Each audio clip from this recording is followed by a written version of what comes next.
Uh, what's going on, everybody? Uh, Today is a weird day, um, and the reason that today uh, is a weird day is because I usually don't come on, and I usually don't do a podcast in the middle of the day. But the reason why I'm doing this is not for views or for likes or for anything like that. Uh, I'm doing it as a means to communicate with people that need to be communicated to. And what I'm saying is, for those of you that are not aware, I am from a very small town in Mississippi, very small town of Indianola, Mississippi. Uh, and recently, my small town has been struck with just ridiculous amounts of violence, ridiculous amounts of unwarranted, unjustified, and just tragedy in terms of violence, in terms of gunplay, in terms of death. And it's our young people that's doing it to each other.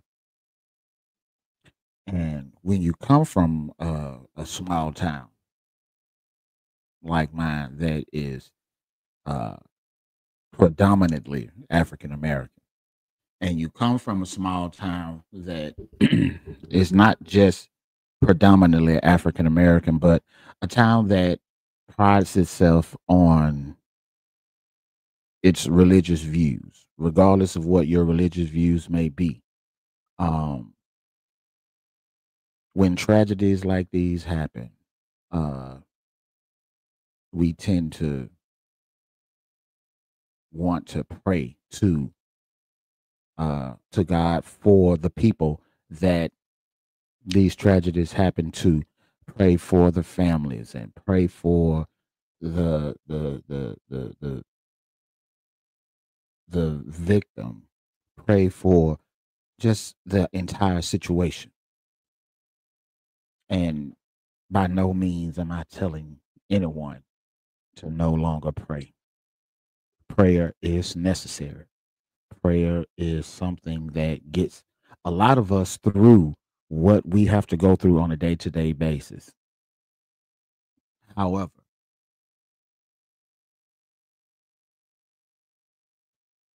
I also want to say that we also from small towns across the country, whenever tragedy strikes our small towns in terms of violence, in terms of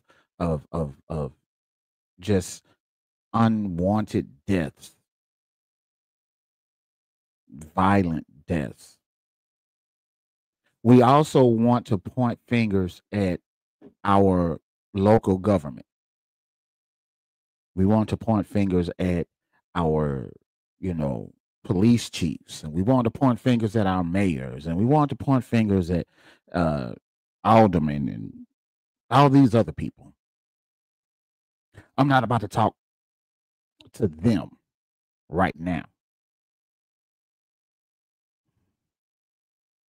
I want to talk to because the issue at hand is these problems can be resolved if we learn to listen to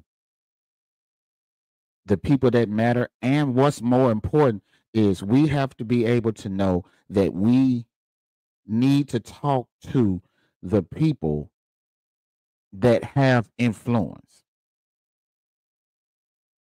There's a difference between influence and power, right? The people that have power are the people like the mayors and the police chiefs and all them. And I'll talk to them and I'll talk about them later on in this episode. But I don't want to talk to them right now. I want to talk to the people that have the influence.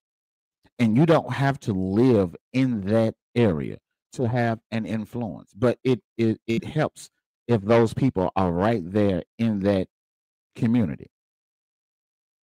I don't live there anymore. I don't live in Indianola, Mississippi anymore. I don't visit as often as I should. My mama still live there, you know, and at the end of the day, um, what I would hate to happen is for some violence to take place and someone is trying to get at somebody else and then they accidentally get my mama, right? My mama lives there. My sister doesn't live there anymore. My daddy, he passed away, but he lived there all the way up until he passed away. My mom is the only thing I got that's in Indianola, right? In terms of family members, right? In terms of close family members, I got cousins and stuff like that. But when we're looking at this, we have to look at the people that have the influence, right? The people that are doing all of this reckless shooting, the people that are doing all of this stuff are people, they're young people, right? People in their teens, early 20s. I don't even want to talk to them, right? I don't want to talk to them because talking to them is going to fall on deaf ears coming from me, being that I don't live there, being that yeah, to them, even though I am from there, and being that I consider myself to be Indianola. No matter where I travel across this globe, I am going to represent Indianola to the fullest. But those young folks don't know me. But there are people there that are about my age that these people know and that these people uh, look up to. Some of those people that these young people look up to don't realize that that you are looked up to in reverence, and because you are looked up to in reverence, um, hmm, I highly encourage all of the people that are about my age, be you man or woman, black or white, whatever.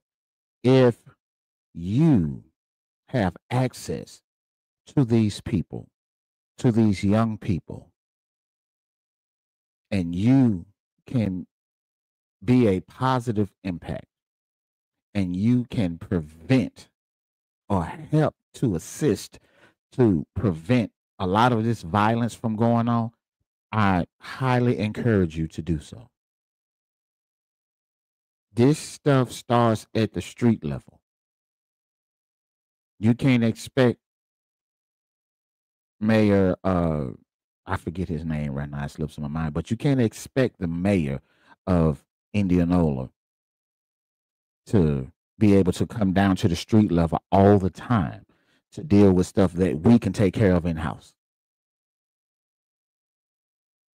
Featherstone, that's his name. Featherstone, Mayor Featherstone. You can't expect Mayor Featherstone to be able to do that all the time because you just can't. But those of us that are in Southgate, those of us that are in the plaza, those of us that are in the hoods and have the ability to be able to foster some of these kids to get their minds changed because they are being influenced by stuff that they see on TV. They're being influenced by the stuff that they listen to. They're being influenced by A lot of things. The sad part is a lot of them are being influenced by y'all asses, because some of us who are in our 40s, some of us who are in our 50s are still moving as if we still got a year left to graduate from high school. Those are the people that I'm talking to. I'm talking to the people that are my age. If you are around my age and you have the capability to be able to be a mentor to these people so that they won't have to go out and put themselves in situations where violence has to happen, where gunplay has to happen, where the taking of a life has to happen. If you have the ability to remove them from that, then you are doing what is necessary. And it's sad that these things are happening.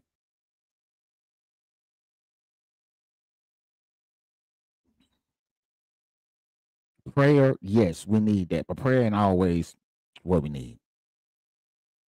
Prayer is not the only thing that we need. You can't pray for a job and don't put in the application. You got to put in your work.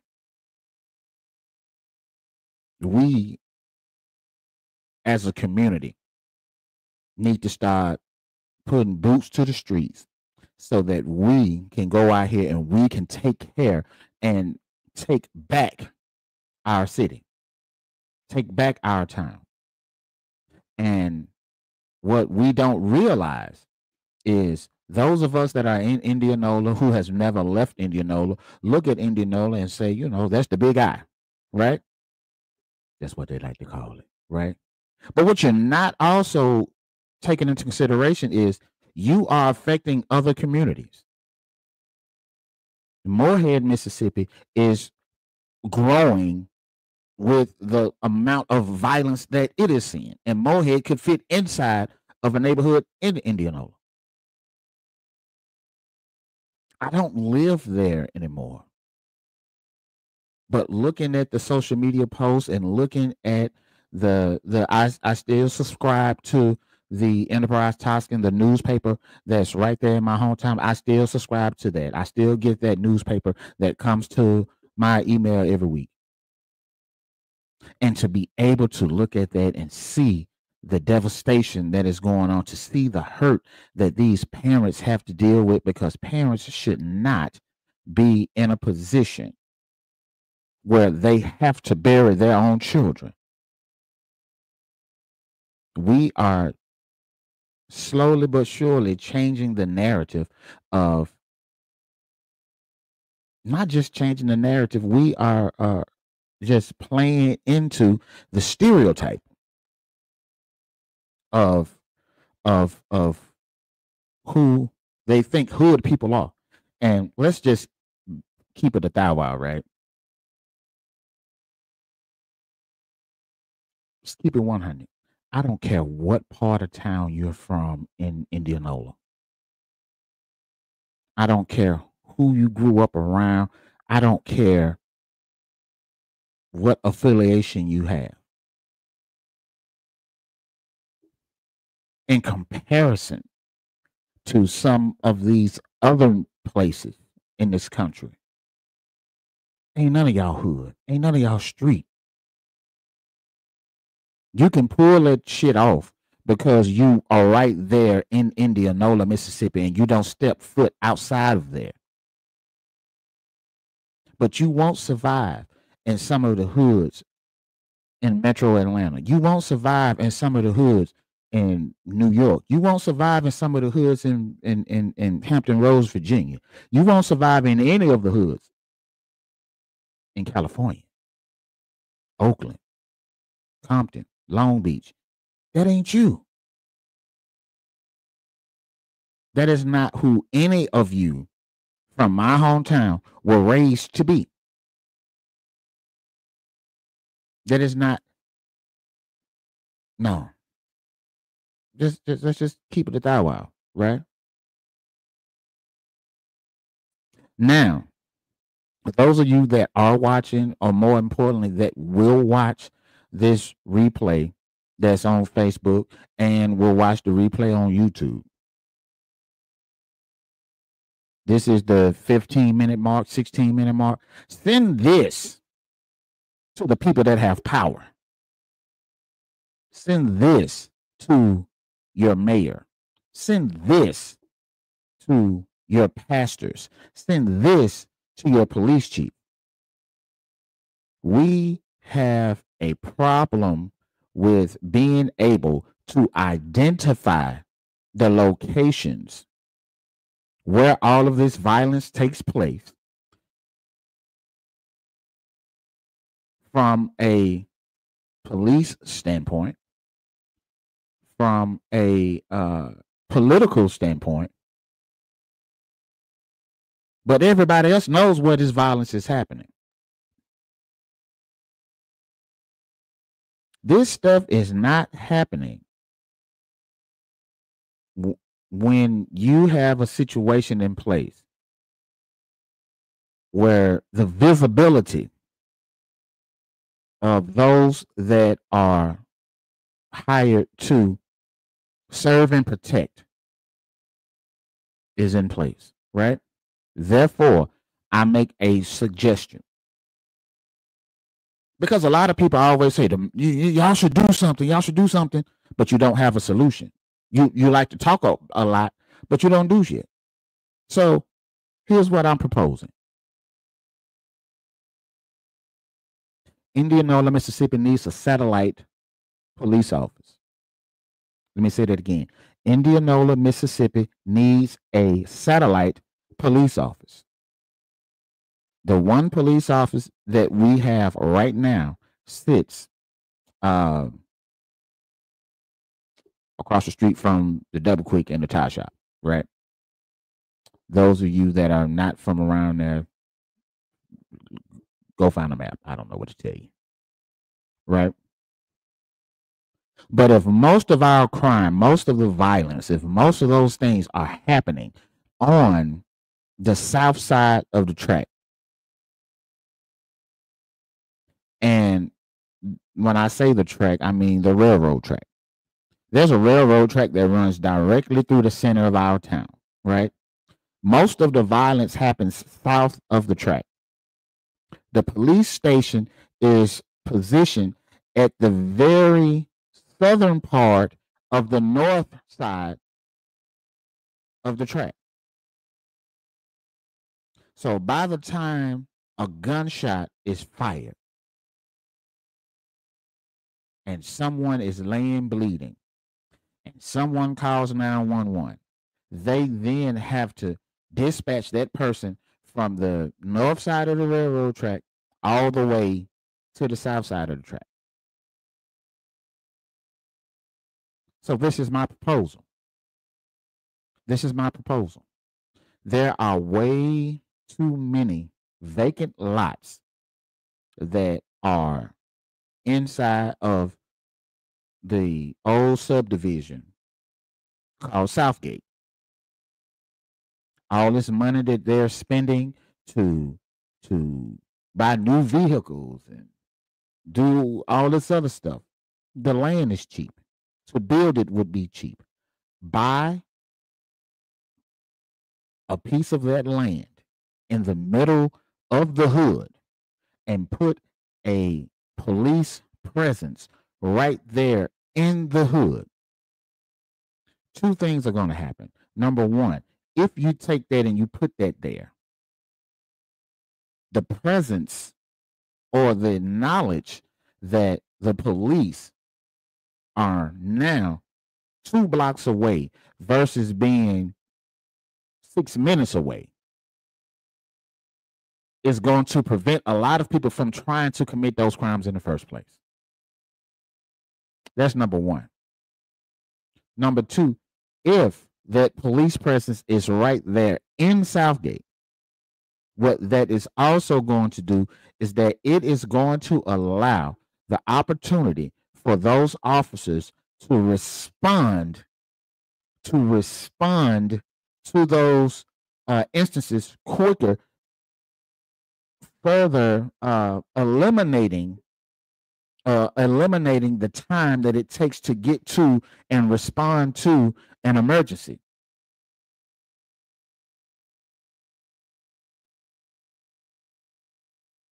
Right? Now, again, someone here in the comment section says that they recommend community policing, right? And I absolutely see nothing wrong with community policing. But what I also say is if that is going to happen,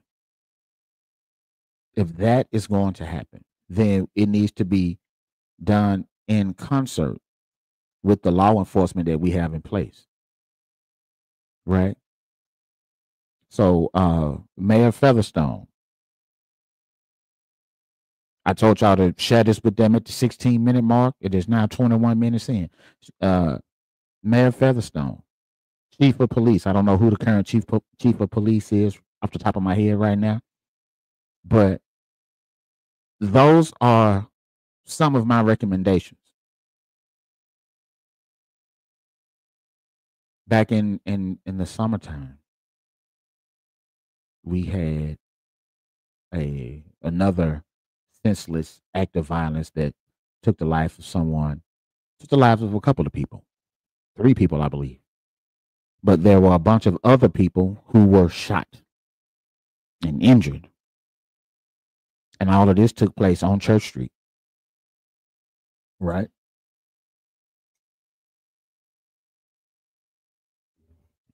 I have been saying to his credit, I have not said anything to Mayor Featherstone directly about this. I have spoken to the person prior to, and I don't even want to say his name, but the person who was in office prior to Mayor Featherstone. I sat down with him and I talked to him and I told him all of my issues, but I also gave him solutions. And no one looked at him. No one gave a shit.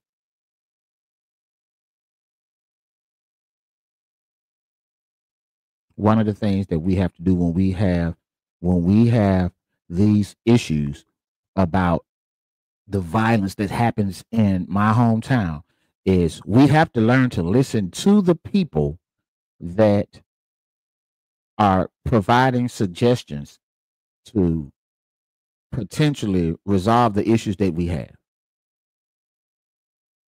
Mayor Featherstone, I cannot say that he doesn't listen because I haven't had an opportunity to talk to him, right? But I've talked to enough people who I know have the means to be able to pass the message directly to him.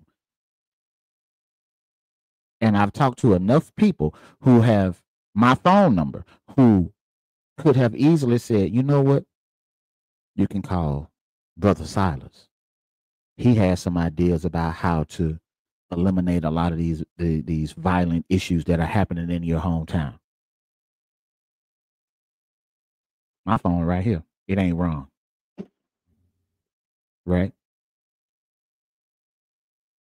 It has not rained.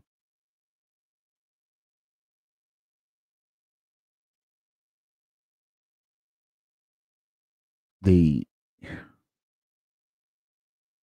violence, the killings have to stop. Point blank period. And the reasons why they start, if we being honest, the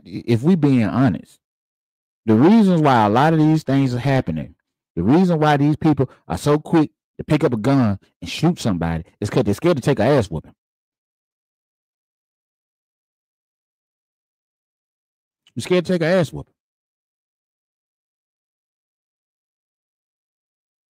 Whatever issue that you have with a person, it is not worth picking up a gun and taking someone else's life for. It ain't. There are some people that are on this earth right now that I completely and utterly can't stand. 3. And if I'm ever in the place where I'm breathing the same air as them, it's on. Ain't no question. But I'm not about to pick up my weapon and take their life. The only time I'm going to use my weapon is to defend my own life or to defend the lives of people that are around me. But that's not the case of what's going on in Indianola. I also encourage um, the local universities. I encourage Mississippi Valley State University and Delta State University. I encourage those two institutions to utilize what they have access to. And that can be something as simple as your fraternities and your sororities. I highly encourage you to reach out to the mayors of these small towns and see if you can't have a talk,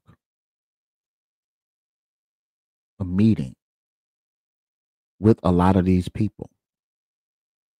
And you can show them that, yes, I'm a member of this organization. And yet he's a member of this organization.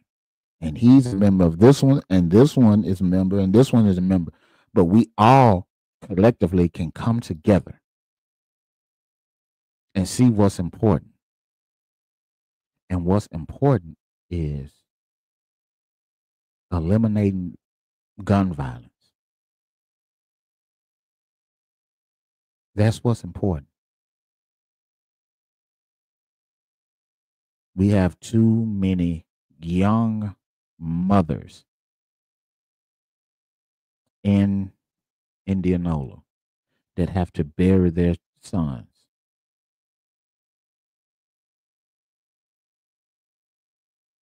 Men, I encourage you to get involved in your sons' lives. Talk to them.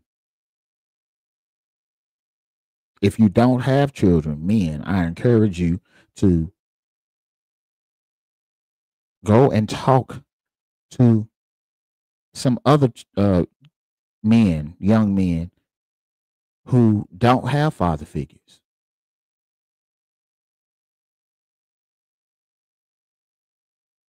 Pour into our youth.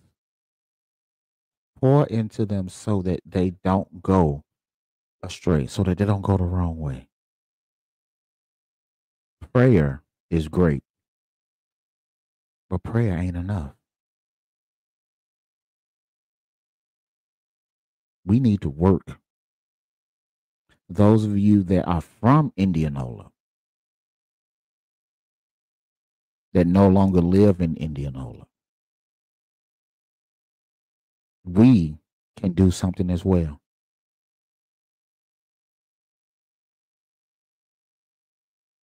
We can come back home.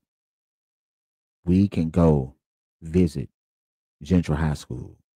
We can talk to people before we come home.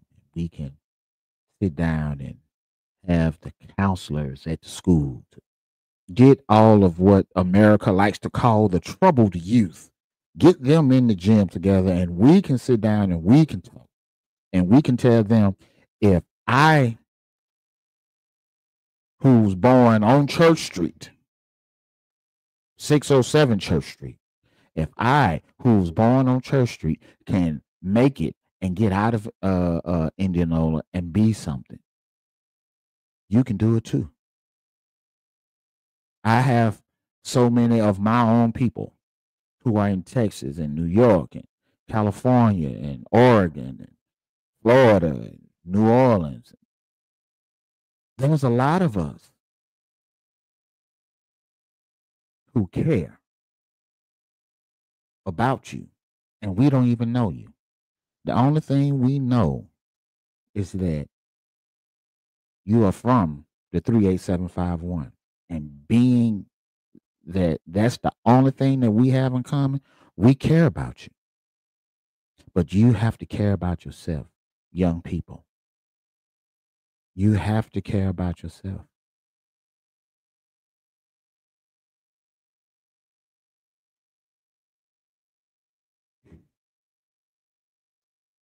So, with all of that being said, um, those of you that are my age, get out there.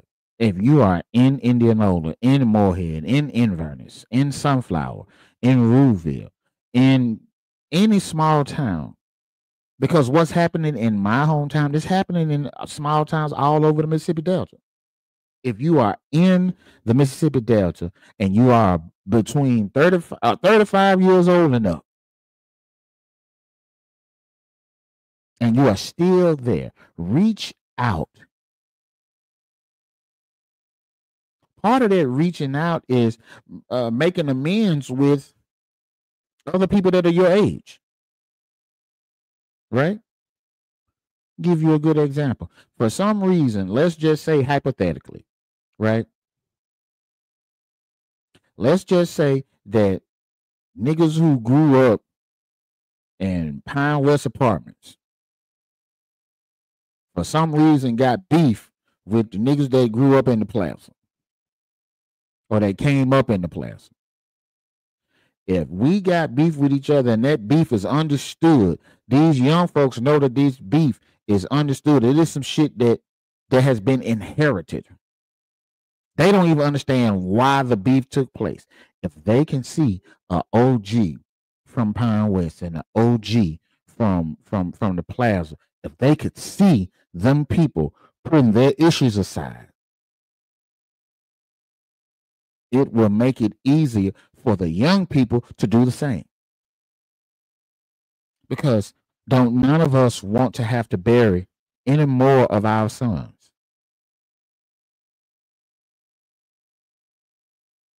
We don't want to have to do that. We don't want to have a situation where young mothers have to do that. Young fathers have to bury their children.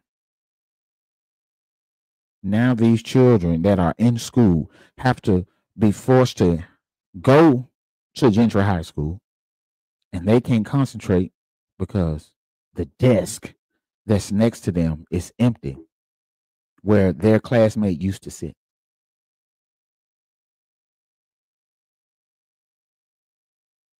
They can't concentrate because the locker of the basketball player or the football player, that locker is now empty. Because somebody couldn't control their emotions. And that person went and took that person's life. We got to do better. We have to do better.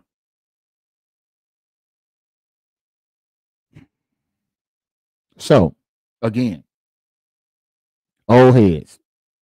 Any issues we got, we need to resolve those issues so the young folks can see that those issues are being resolved so they can follow our footsteps.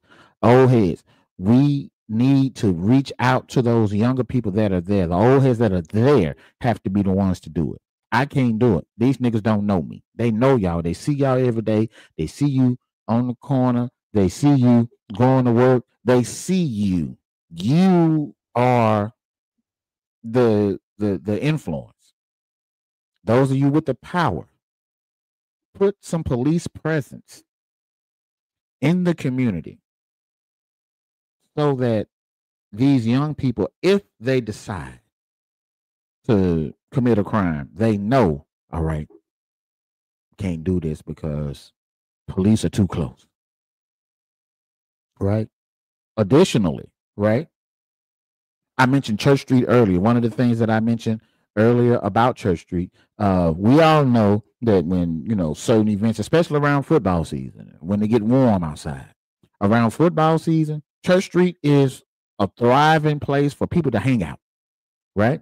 One of the things that I suggested after the violence that took place on Church Street, where 16 people got shot and 3 people died,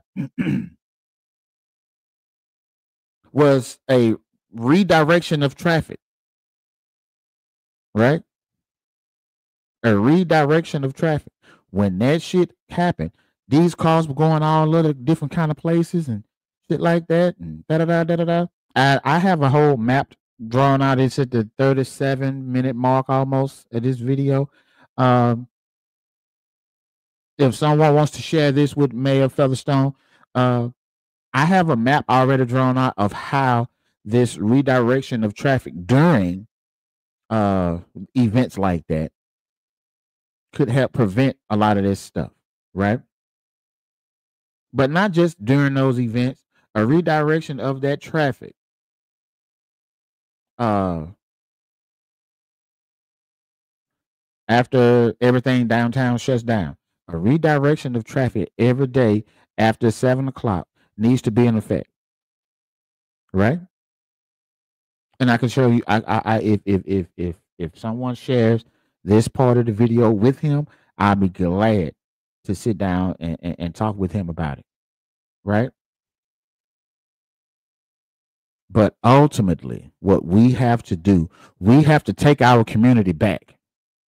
We have to take our community back so that we don't lose any more valuable pieces of our neighborhood. And right now, the most valuable thing that we have in our community, in our neighborhood, in our city is our youth. Our teenagers are the most important parts of our neighborhood. And we're losing them to gun violence. We can't afford to lose them.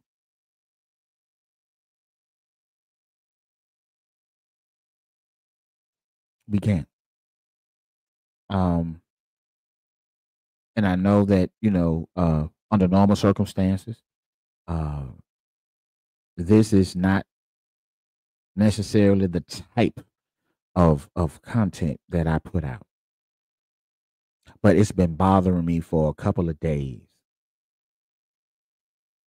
It's been bothering me for a couple of days, and this is the only way that I could get that out. I need y'all's help to save your own place. I need y'all's help to be able to save our city. I need y'all's help to be able to save our town. I need you, those of you that 35, 40 and up, reach back, mentor every teenager, every 20-year-old, everyone, from 13 to 20, 25.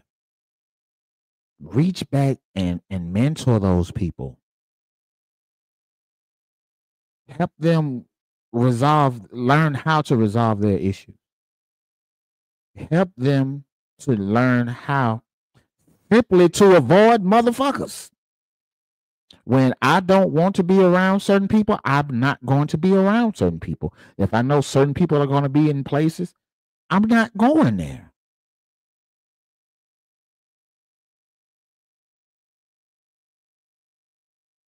We have to do what we have to do to make sure that these teenagers, to make sure that these people that are in our 20s, that are in their 20s, live to be almost 50 like me.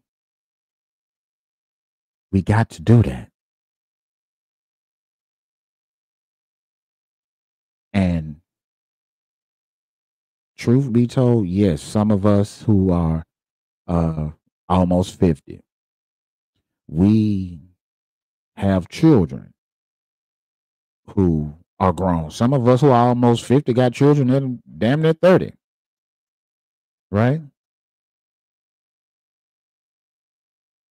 But that doesn't negate the fact that it is still, especially from a small town, you can't scream out, it takes a village, and you don't want to be part of the village, even though you live in the village.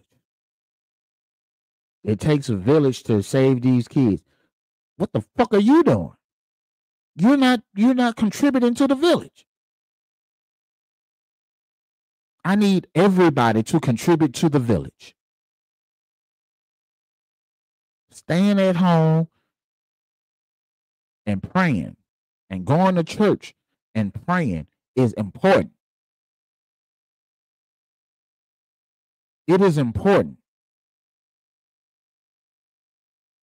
But again, it is not the only thing that you can do. Like I said before, you can sit at home all day and pray for the right job to come along. You can sit at home all day and pray for the right job to come along. But unless you get up off your ass and go fill out the application, the job's not going to fall in your lap. You got to put in work. Prayer without work is just you communicating. I don't need no more people to just be communicating. I need you to fucking work.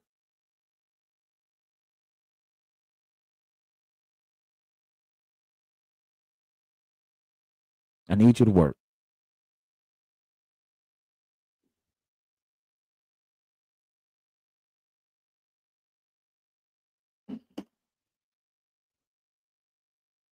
And our town is too small for us to have to deal with this. Our town is too small for us to have to uh, constantly deal with the fact that people are young people are out here taking lives. Yes, you can fault this young person because this young person pulled the trigger, but this young person had access to this weapon in the first place. How did this person get access to it? How did this person not have anybody that they can talk to about stuff? And then you hear about people who are innocently shot.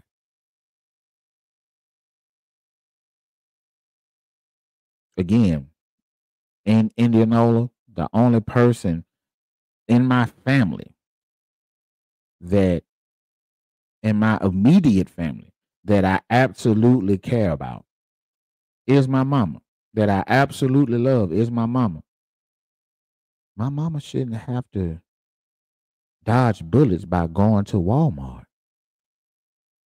She shouldn't have to dodge bullets or avoid fights by trying to go get her nails done.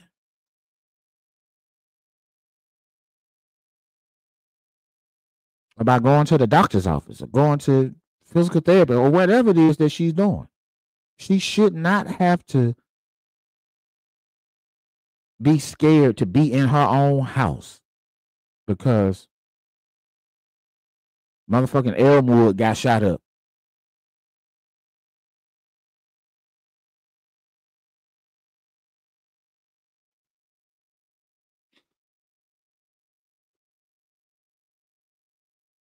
It shouldn't happen. None of this stuff should happen, but yet it does.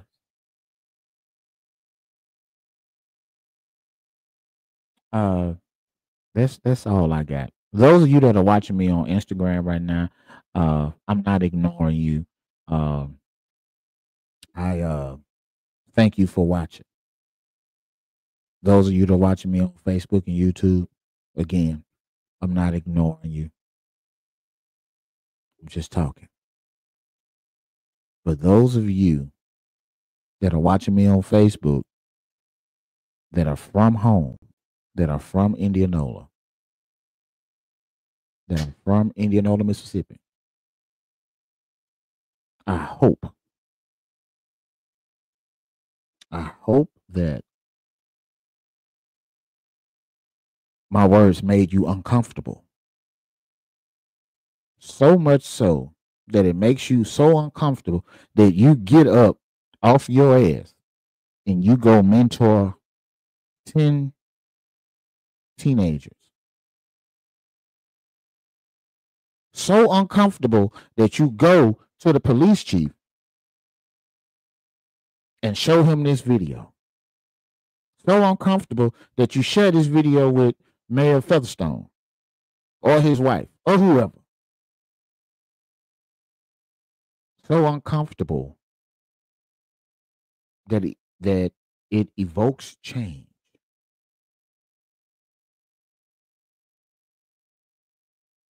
And if it made you uncomfortable enough, then I've done my job. I've done what I needed to do. Thank you all over on Instagram for watching. And those of you that are still here on Facebook and YouTube, thank you for watching.